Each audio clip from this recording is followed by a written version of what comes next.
qui est un dossier plus important, Glin, qui est celui, bien sûr, de l'adoption du programme local de l'habitat. Comme Pascal Routier est absent, du coup, c'est Gabriel Beaulieu qui s'y colle. Je m'y colle. Et donc, je vais largement utiliser donc, le diaporama que vous allez voir défiler. Et je ne doute pas que vous ayez lu donc, dans son intégralité donc, le programme PLH nouveau. Donc, sous l'intitulé donc, Un territoire engagé de longue date dans une politique d'habitat communautaire. Donc, on fait référence à ce que nous avons déjà conduit donc, dans l'intercommunalité, mais plus loin dans le temps, donc la ville de Besançon, puisque nous n'avons pas cette PLH donc, au compte de l'intercommunalité, avec donc des éléments qu'il est possible de souligner. Donc un élément plus récent, délégation des aides à la pierre, donc aides à la pierre de l'État que nous gérons donc, pour le compte de l'État. Des aides sur fonds propres donc, de Besançon Métropole, à la fois sur le parc privé et sur le parc social. Ça va être d'ailleurs dans les années qui viennent un enjeu majeur. Plusieurs dispositifs d'amélioration sur le parc privé mis en place. Donc, il y a un programme d'intérêt général qui est départemental, celui-là, donc qui est piloté par le département. On m'indique qu'il est sur la fin du programme, donc je ne sais pas si le département donc en activera un autre. L'OPH, donc vous l'avez en tête, donc sur Besançon particulièrement, l'opération programmée d'amélioration de l'habitat. Les permis de louer, donc sont des procédures qui fonctionnent également. Création de l'office foncier solidaire intercommunal, donc création récente. Il n'y a plus qu'à, comme l'on dit, donc dans ce domaine. Et une intercommunalité donc compétente en matière d'urbanisme depuis 2017, si je parle sous contrôle de la personne qui était à la manœuvre, et qui s'est engagée donc depuis 2020 dans l'élaboration de son PLUI, ce que si je regarde de l'autre côté. Nous avons donc un PLH 2013-2019 qui a été prorogé donc de 2 ans, dont le bilan peut être résumé donc de la sorte, vous l'avez sous les yeux, donc un territoire qui a livré 1000 logements par an durant la période, mais une production relativement monotypée, donc en investissement collectif sur la ville-centre et pavillon de plein pied ailleurs. Ce sont les dominantes. En réalité, c'est un peu plus subtil que ça, mais la dominante est celle-là. Un marché de la primo-accession qui se développe en 3e couronne hors GBM, donc c'est précisément ces publics que nous souhaiterions donc au moins en partie retenir sur notre territoire. Une offre neuve en investissement locatif ayant fortement concurrencé le parc locatif ancien, développement de la vacance sur le centre-ville de Besançon. On peut l'analyser de différentes manières, mais il y a aussi la mise à niveau, bien évidemment, donc, du parc pour qu'il demeure attractif, et des besoins en logement endogène importants auxquels le territoire répond de plus en plus difficilement compte tenu de l'évolution des prix et des caractéristiques de l'offre. Petits logements et petits ménages sur la ville-centre, où il y a des enjeux de conserver des familles avec des grands logements, et des ménages de taille décroissante hors de la ville-centre, en jeu de répondre donc au desserrement. Et c'est toute une question donc d'équilibre. C'est le bilan qu'on sort, donc là du PLH qui se termine, et donc il faudra du volontarisme pour pouvoir donc faire évoluer les choses. Et donc il y a eu un effort. Donc on m'avait mis un magnifique schéma là. Donc c'est pas voilà, c'est ça donc dans la page suivante. Mais donc, pour résumer un peu les orientations donc, du PLH 2024-2029, donc ça se lit donc, en fonction donc, des numéros donc, des actions. Donc, je vais les reprendre en tant que telles et après, chacun pourrait quelque sorte en faire le commentaire qu'il souhaite. Recréer des parcours résidentiels complets, donc soutenir le développement d'une offre accessible en faveur d'une meilleure mixité sociale et territoriale. Une fois qu'on a dit ça, on a tout dit, mais le challenge est énorme. Restructurer et étoffer les solutions de logement pour les jeunes, les étudiants et jeunes apprentis. Encourager l'innovation dans le logement pour les seniors et les personnes en situation de dépendance. Donc, c'est problème d'adaptabilité donc, du logement à l'état des personnes. Développer une offre complémentaire pour les publics les plus précaires et favoriser l'accompagnement social. Assurer l'accueil des gens du voyage par la mise en place d'équipements dédiés, donc c'est toute une action en soi. Réinvestir le parc existant, vaste tâche également, dont on sait que c'est souvent très compliqué. Donc réinvestir le parc ancien et vacant, vous aurez vu donc, dans nos objectifs, on est une 30aine par an qu'on a comme ambition, mais alors que, de mémoire, mais donc vous qui avez les chiffres, j'ai en tête 8000 appartements sur l'ensemble de l'agglomération, dont 3000 sur la ville-centre. C'est un gros problème, mais partout c'est rencontré, mais c'est effectivement très difficile de pouvoir donc, les en faire sortir, ces logements. Contribuer à l'atteinte de l'objectif de transition énergétique, Alors, je disais tout à l'heure, je parlais des aides sur fonds propres Grand Besançon Métropole. L'atteinte de l'objectif de transition énergétique sur les logements, c'est pas plus loin, donc je vais pas me priver de le dire dans l'instant. Il y a 90 000 logements sur notre territoire dont il faut améliorer la performance énergétique. Et donc, vous pouvez faire les multiplications et voir donc les moyens qu'il faudrait pouvoir mobiliser. Accompagner le parc en copropriété, parce que là précisément on se heurte souvent donc à des décisions collectives compliquées. Donc s'il n'y a pas donc une animation, ça ne bougera souvent pas. Et renforcer la lutte contre le mal logement, donc c'est bien évidemment donc un aspect donc général. Ensuite, tel que les choses sont résumées là, à titre pédagogique, intégrer l'habitat dans son environnement et renforcer l'articulation entre les projets de territoire et les outils. Définir un cadre de construction et d'échange avec les opérateurs, pour passer à l'acte. Assurer la transition vers un mode de production privilégiant les cœurs de bourg et centre-ville. On dit privilégiant parce qu'on sait qu'on ne réglera pas tous les problèmes à ce niveau-là. Et renforcer l'action foncière de maîtrise publique pour la maîtrise des programmes et des prix. D'ailleurs, ça ferait partie des observations du comité régional de l'habitat. Mais on sait que là, tout le monde devra se retrousser les manches parce que c'est le point de départ, bien évidemment, donc, du développement du parc. Et renforcer la capacité d'ingénierie de Grand Besançon Métropole. Donc là, c'est l'appel aux moyens. Renforcer le rôle de chef de file de l'habitat. Une fois qu'on a dit ça, on a tout dit, mais il n'y a plus qu'à le faire également. Mettre en place un observatoire de l'habitat et du foncier. On est un peu frustré quand on écrit ça, parce qu'avec la mousse et toutes choses dont on parle depuis des années, donc on est un peu frustré de devoir écrire ça encore aujourd'hui, faute d'avoir les éléments qui nous sembleraient nécessaires. Et animer et coordonner la politique de l'habitat, donc on attend ça bien évidemment donc d'un chef de file. Et puis donc on poursuit sans doute avec l'écran que vous aviez passé déjà tout à l'heure, merci. Pour rappeler, donc, puisque dans ce que je viens d'exposer, donc, ce sont nos objectifs donc, dans leur diversité de ce PLH, et après donc, une déclinaison au moins donc, qu'on peut exprimer au moins quantitativement, c'est ce que vous avez donc, à l'écran et que ce sur quoi vous êtes penché donc, à plusieurs reprises, à la fois dans les secteurs, dans les communes, et ça recoupe qui plus est donc, les réflexions que nous conduisons tant au niveau du SCOT qu'au niveau du PLUI. Donc avec un scénario retenu donc, de 900 logements par an, et vous avez la typologie des logements, ce qui me permet simplement de faire une petite parenthèse de ce que j'ai vu dans la presse, de ce que Pascal avait présenté avant-hier. Ce n'est pas 900 logements sociaux, donc c'est 900 logements donc, au total. Et d'ailleurs, vous trouvez les catégories là, donc, dans la présentation horizontale. Enfin, vous pouvez l'avoir en vertical, la présentation horizontale entre les logements sociaux et puis donc les logements dits libres. En gros, si on résume donc les choses, entre ce qui est mauve et puis ce qui est orange et quasiment vert donc, à l'écran. On a 30% de production totale donc, en logements sociaux, soit 270 logements par an, et 70% de la production totale, donc soit 670 logements par an, donc en logements dits libres, ou les privés, etc. Et donc, il s'agit de répondre aux besoins en logements hors croissance démographique, donc à hauteur de 555 logements par an, incluant les besoins en stock, répondre aux enjeux de croissance démographique, 345 logements pour accompagner la croissance naturelle qui se ralentit et annuler le solde migratoire négatif, tout ça complété par une baisse du nombre de logements vacants d'une trentaine par an. Voilà, on retrouve donc les 30 dont je parlais tout à l'heure, parce que ça nous paraît déjà ambitieux quand on voit les difficultés, mais c'est vrai qu'il y a un stock de logements vacants beaucoup plus important. Donc on a là donc quantitativement le résumé de nos ambitions donc en quantité. Sur les aspects qualitatifs, etc., on les a évoqués tout à l'heure donc, dans les politiques. Et on image ça donc, de manière territorialisée, donc ça doit être l'écran suivant, en production de logements, en toute logique, si on actionne donc, le diaporama.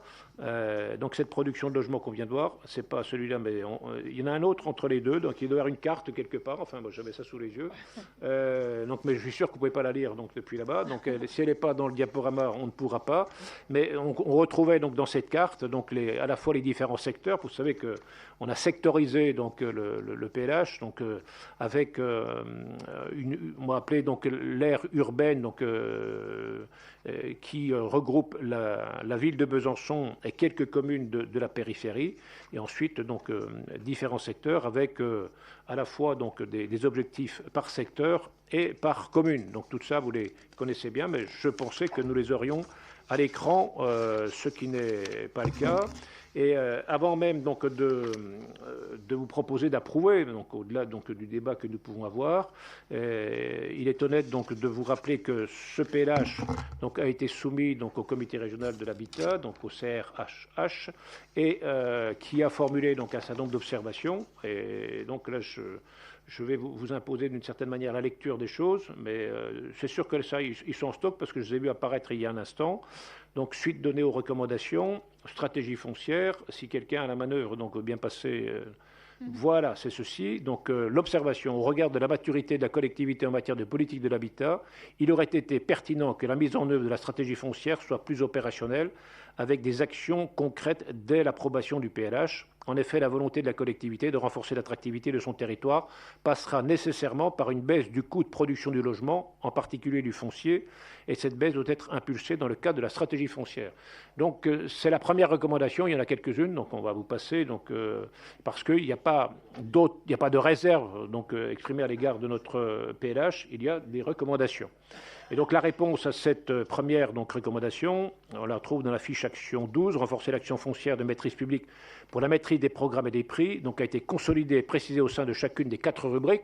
Donc l'édition que vous avez du PLH comprend ça dans la proposition, mobiliser de nouveaux gisements fonciers, renforcer l'acquisition et le portage foncier de GBM par l'OFS et par l'EPF, proposer un cas d'intervention de Grand Besançon pour les cessions foncières, recourir au bail réel solidaire, et puis là, moi j'ajoute ma petite contribution, on peut dire aide d'abord les communes. Il faut que les communes s'investissent là pour qu'on puisse effectivement avancer dans la stratégie foncière. Mais c'est vrai que c'est le point de départ. Si on n'actionne pas le foncier constructible, nos orientations seront vaines. Deuxième observation, mobilisation du parc existant. L'atteinte des objectifs de mobilisation du parc existant nécessite d'engager résolument les actions présentées dans la fiche 6, en particulier sur le volet coercitif, et notamment dans le cadre de l'OPA RU de Besançon, pour laquelle ce volet est insuffisamment développé à ce jour. C'est l'observation qui est faite. Donc, l'opération programmée d'amélioration de l'habitat et de rénovation urbaine portée par la ville de Besançon a fait l'objet d'un comité de pilotage en juin 2023 qui a retenu des orientations qui permettront de dynamiser le programme. La nécessité d'intervenir prioritairement sur le volet coercitif a été pointée. Cette recommandation a conduit à compléter la fiche 6 par des modalités à mobiliser, utilisation des procédures de DUP, opération restauration immobilière, risque identifié, arrêté de péril, arrêté d'insalubrité. J'y faisais directement allusion tout à l'heure, donc reconquérir le vacant, c'est une opération qui, on peut se retrousser les manches, mais c'est quand même un vrai challenge, quoi. Mais ne nous cochons pas derrière notre doigt, donc s'il n'y a pas de mesures coercitives, on n'avance pas sur ce registre-là. C'est souvent des observations même que je fais en dehors de notre cadre ici, quand on est dans nos instances nationales, pour dire s'il n'y a pas des contraintes, on n'avance pas. Ce n'est pas qu'une question financière. Observation 3, production de logements locatifs conventionnés sur la commune de Thise.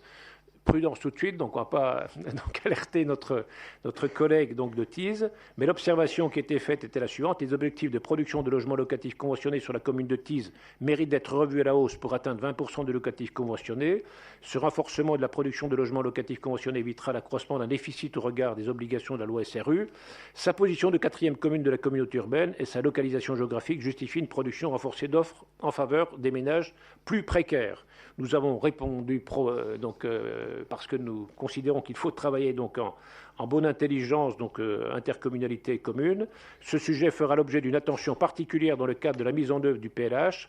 Un dialogue entre Grand Besançon Métropole et la commune de Thise permettra par ailleurs de préparer le prochain PLH dans cette perspective en tenant compte des évolutions de sa démographie. Donc Grand Besançon Métropole n'apporte pas de modification au PLH tel que nous l'avons présenté quantitativement il y a un instant. Observation 4, il doit y en avoir 6, on sera vite au bout. Hiérarchisation des logements en accession aidée.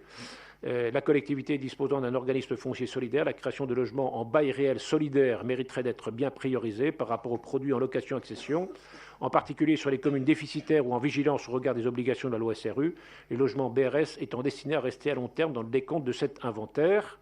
Le PLH prévoit bien que les BRS seront priorisés sur les autres produits en location-accession, notamment le PSLA. Grand Besançon Métropole reformule cette priorisation au sein de la fiche action 12, modifiée le traduira dans son règlement d'intervention foncière sur l'accession sociale.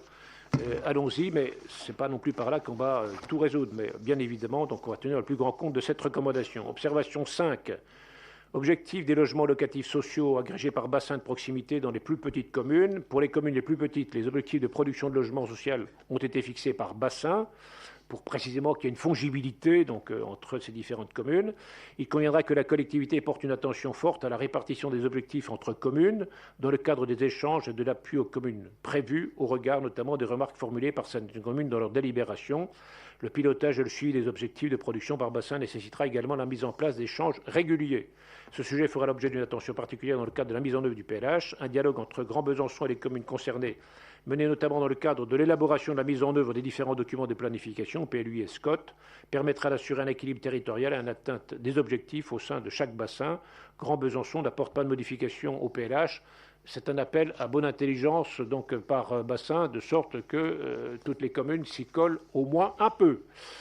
Observation 6, liste des quartiers exonérés de suppléments de loyer de solidarité qui devra être ajoutée dans le document final, la liste des quartiers.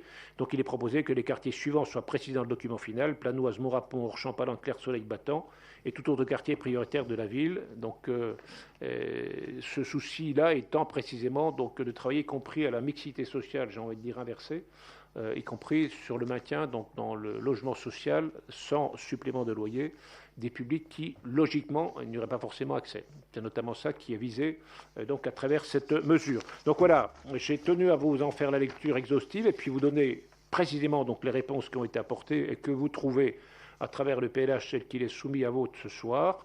Et ceci étant dit, je n'ai pas d'autres commentaires à faire. Après, vous aurez rappelé les orientations globales du PLH, la déclinaison quantitative territoriale et puis le contenu des observations qui nous ont été faites, recommandations dont nous tiendrons le plus grand compte, comme nous l'avons évoqué écran par écran. Merci.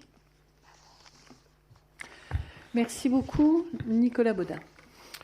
Oui, merci. Moi, je voulais tout d'abord féliciter Pascal Routier pour ce travail, qui est un travail quand même assez énorme et qui prend plusieurs années, avec finalement un PLH assez ambitieux, avec une production de 900 logements par an, ce qui montre une vraie volonté de produire du logement. Vous savez que, et vous le constatez tous, sur la ville ou sur la périphérie, la difficulté que l'on a actuellement à se loger, d'une part par rapport à la rareté des produits, par rapport au coût, et du fait également des prêts bancaires qui sont de plus en plus difficiles à obtenir. Donc d'un côté, il y a un certain nombre de logements qu'on pourrait rénover, mais en même temps, le marché de la rénovation a du mal à prendre de l'ampleur, et en même temps, on a du mal à produire du neuf.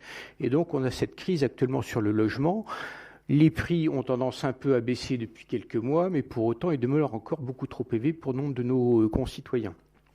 Donc c'est vraiment un sujet extrêmement important. Moi, je voudrais quand même attirer l'attention sur les différents bailleurs publics, notamment l'OGBM, qui sont confrontés à différentes difficultés. D'une part, le fait que leur dette est indexée sur le livret A, et de fait, elle a beaucoup augmenté ces derniers temps.